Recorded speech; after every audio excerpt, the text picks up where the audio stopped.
Since the day I met Laura, I harbored an unshakable belief in the power of trust to forge an unbreakable bond. For over 2 decades, we stood as a beacon of love amidst our circle of friends, admired for our enduring relationship. Little did I know that this conviction would be shattered by a simple envelope. It was a picturesque autumn afternoon, with the sun casting golden hues on the foliage and a gentle breeze whispering secrets as I made my way home from work. Amidst this serene setting, an innocuous white envelope caught my eye in the mailbox. It lacked a stamp or an address, bearing only a handwritten mark on its front. Driven by curiosity, I tore it open, only to be met with a typed letter that sent shivers down my spine. "Open your eyes, Mark," it read. "Love can blind, but the truth can hurt even more. Laura isn't as faithful as you think." My heart skipped a beat at those words. Laura, my partner of more than 20 years, being unfaithful? The very idea seemed preposterous, considering the life we had built together, sharing not just a home, but dreams, hopes, and every conceivable emotion.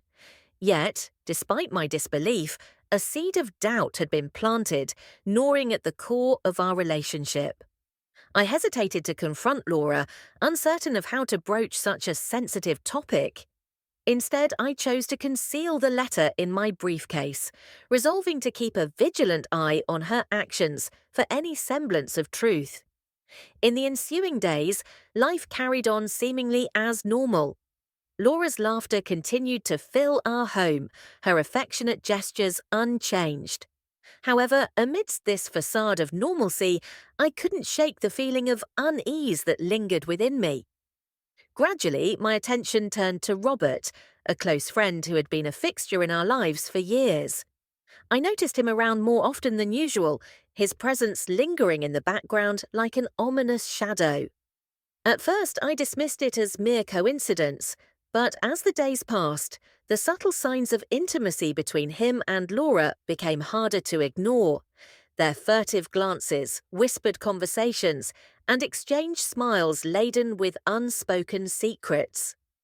Though my heart yearned to confront Laura and demand answers, each time I gazed into her eyes filled with love, my resolve faltered, and I retreated into the uncertainty that plagued my mind. The mysterious message in the envelope haunted me, casting long shadows over the life Laura and I had built together. As days melted into weeks, the seed of doubt, planted by that note, sprouted into a gnawing suspicion that refused to be ignored. Every seemingly innocent exchange between Laura and Robert was magnified under the lens of my skepticism. Whispers seemed to carry weighty secrets, and casual touches sparked a cascade of doubts, distorting my perception of our shared reality. This cloud of suspicion began to darken the cherished memories Laura and I had created over the years. Driven by a need to uncover the truth, I embarked on a path I never thought I'd tread. I started monitoring Laura's activities with a vigilance that felt foreign to me.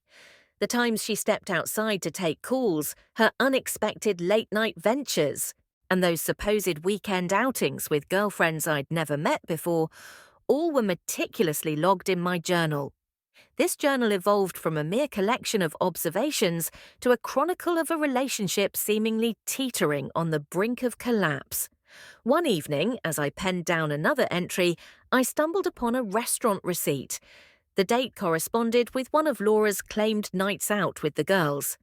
However, the total was exorbitantly high for a gathering of one. Memories of her returning home that night, her appearance slightly disheveled, and her behavior off-kilter flooded back. Compelled by these revelations, I resorted to technology for clarity, installing a discreet tracking app on Laura's phone. The betrayal of her trust paled in comparison to the torment of my suspicions. The app's findings were a gut punch. The locations Laura visited matched those frequented by Robert, including parks, cafes, and, most damningly, a secluded lakeside cabin. When I finally confronted Laura, Armed with evidence, her reaction was not what I expected. She laughed, a nervous, strained laugh, then accused me of paranoia. She challenged the very foundation of our trust, insinuating that my doubts were unfounded, a creation of my own insecurities. "Mark," she said, locking eyes with me, "you're chasing shadows. There's nothing there." Her attempt to gaslight me further muddied the waters of my mind. Was I truly being paranoid, seeing deceit where none existed? The turmoil of doubt and the possibility of being wrong tormented me, leaving me to question the reality I thought I knew. Then a glimmer of hope, or perhaps despair, emerged from an unexpected source. Robert's wife, Emily. She phoned me one morning, her voice trembling with emotion. Emily, too, had noticed signs, hints, and whispers of betrayal in her own life. Like me, she had been dismissed, laughed at, and accused of being delusional. We were two souls shattered by the same deceit, searching for answers in a world that seemed to crumble beneath our feet. Together, we made a pact to seek undeniable proof and confront the liars who had torn our worlds apart. The hunt for truth began, and the stakes soared higher than ever before. On one of those cool, foggy mornings, I sought solace in our town's park. The mist draped itself over the trees, enveloping the world in a dreamlike haze. As I wandered down the familiar paths, each step resonated with memories of happier times, when doubt and heartbreak were distant concepts. Amidst the silence, a familiar voice called out to me, Jane, a mutual friend of Laura's and mine.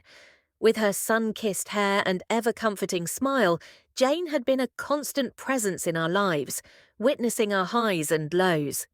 Concern etched into her features, she remarked gently on my worn appearance.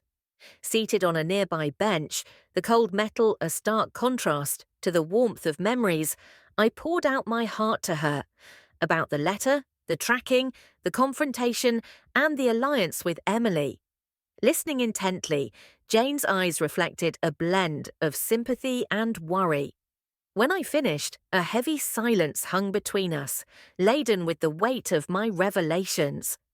After what felt like an eternity, Jane spoke, her voice tinged with a sadness I had never heard before.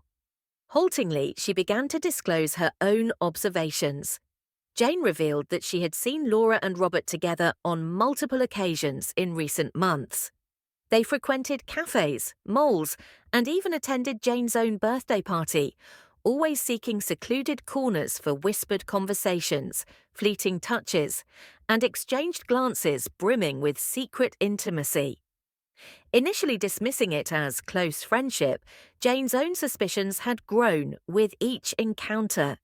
She recounted a specific evening when she stumbled upon them sharing an uncomfortably intimate moment in her garden.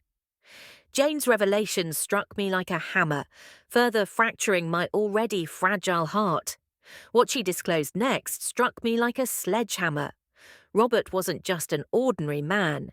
He had a reputation for manipulation. His past was marred by tales of charming and deceiving others, leaving behind a wreckage of broken relationships. His tactics were consistent. He would befriend his victims, enchant them with his charisma, and then ruthlessly tear them apart. Laura wasn't his first target, and if unchecked, she wouldn't be his last. A tumultuous whirlwind of emotions swept over me, anger, betrayal, and profound sadness. Yet amidst this storm of feelings, a steely resolve began to take root within me. Armed with Jane's revelations, Emily's unwavering support, and my own meticulous observations, I embarked on a mission. It wasn't just about holding Robert accountable, it was about dispelling the shadows of doubt and deceit that threatened to suffocate me. The days that followed were consumed by meticulous planning. With Jane and Emily by my side, we orchestrated a confrontation, a carefully crafted moment to unveil the truth. We decided on a dinner gathering at my house, disguised as a reunion of old friends. It was a facade meant to lull Robert and Laura into a false sense of security. As the evening unfolded, with the soft glow of the setting sun casting an illusion of tranquility, tension simmered beneath the surface. Despite the outward facade of camaraderie, a palpable sense of unease hung in the air, signaling the impending storm that loomed on the horizon. Taking a deep breath, I stepped forward, feeling the weight of the moment. Tonight isn't just about reminiscing or celebrating friendships, I began, my voice steady yet resolute. It's about facing the truth and confronting the shadows that have invaded our lives. A heavy silence settled over the room as I spoke. Laura's complexion paled, and Robert shifted uncomfortably in his seat. Undeterred, I laid out all the evidence: the mysterious letter, Jane's revelations, the tracking results, and the emotional toll their deception had inflicted on Emily and me. Emotions ran high as accusations flew and voices rose. For the first time, the facade of deception began to crack. Desperately, Robert attempted to portray himself as the victim, speaking of loneliness and seeking solace in Laura's companionship. Meanwhile, Laura appeared torn, oscillating between remorse and defensiveness, admitting to being swayed by Robert's charm, but also expressing frustration with our relationship. Throughout the tumultuous exchange, Jane and Emily stood by my side, steadfast in their support. They countered every lie and deflection, reminding Robert and Laura of the pain they had caused and the trust they had shattered. Hours seemed to pass as the emotional battlefield raged on. By the time the first light of dawn crept through the windows, it was clear that relationships had been irreversibly altered. There was no undoing the damage, only navigating the aftermath of shattered trust. As everyone departed, leaving behind an eerie silence, I found myself alone, reflecting on the tumultuous events of the night. Though drained, there was a sense of liberation in knowing that truth had prevailed. In the days that followed, life took on a surreal quality. The once familiar town now bore the scars of betrayal, and whispers followed me wherever I went. Some offered sympathy, while others harboured morbid curiosity. The initial days were a blur of pain and numbness as I grappled with the aftermath. Yet, amidst the chaos, there was a glimmer of clarity. The confrontation, painful as it was, had been necessary to pave the way for a future built on truth. We found comfort in each other's company, sharing our pain and anguish. Our meetings became frequent, and a unique bond began to emerge between us. It wasn't romantic, but rather an understanding, a mutual support system forged amidst the wreckage of deceit. Laura, burdened by guilt, withdrew from life. She moved out, seeking solace and solitude as she grappled with the consequences of her actions. From mutual friends, I learned that she had begun therapy in a quest for answers and perhaps redemption. Meanwhile, Robert stayed true to his manipulative nature, trying to twist the narrative in his favour. He portrayed himself as a misunderstood soul caught in the crossfire of emotions. However, his attempts to charm others fell short in the face of the truth. Social ostracization followed, and he was compelled to step down from several community committees. About a month after the confrontation, I received a handwritten letter that stirred emotions within me. It was from Laura, expressing remorse and acknowledging the depth of her betrayal. She didn't seek forgiveness. Instead, she wanted me to understand her perspective. She spoke of her loneliness in our relationship, her vulnerabilities, and how Robert had exploited them. Reading her letter was an emotional roller coaster. Anger, pity, sadness, and love intertwined within me. While it couldn't change the past or mend the broken bonds, it offered a glimpse into the human frailty that led to the betrayal. As time passed, the resilient town began to heal. New stories replaced old ones, and life moved on. Life resumed its normal pace, but for those of us who were at the centre of the storm, our journey was only just beginning. Emily, drawing strength from her pain, started a support group for people dealing with betrayal. It became her mission to guide others through the difficult journey of deceit, helping them emerge stronger. As for me, I turned to writing as a form of therapy. I poured my emotions, experiences, and the lessons I learned into words. The journal, once a record of suspicion, transformed into a memoir of healing. With Jane's encouragement, I even got it published. The book, titled Shadows of Deceit, became a local bestseller, resonating with many who had faced similar betrayals. The final chapter of my story was marked by a simple yet profound event. On the anniversary of the confrontation, I returned to the park where Jane had revealed the truth to me. Sitting on the familiar bench, I took out Laura's letter and read it one last time. Then, with a sense of closure, I set it ablaze. As the ashes drifted away on the gentle breeze, it symbolized my letting go, the release from the chains of the past, and my first step towards a future filled with healing and hope.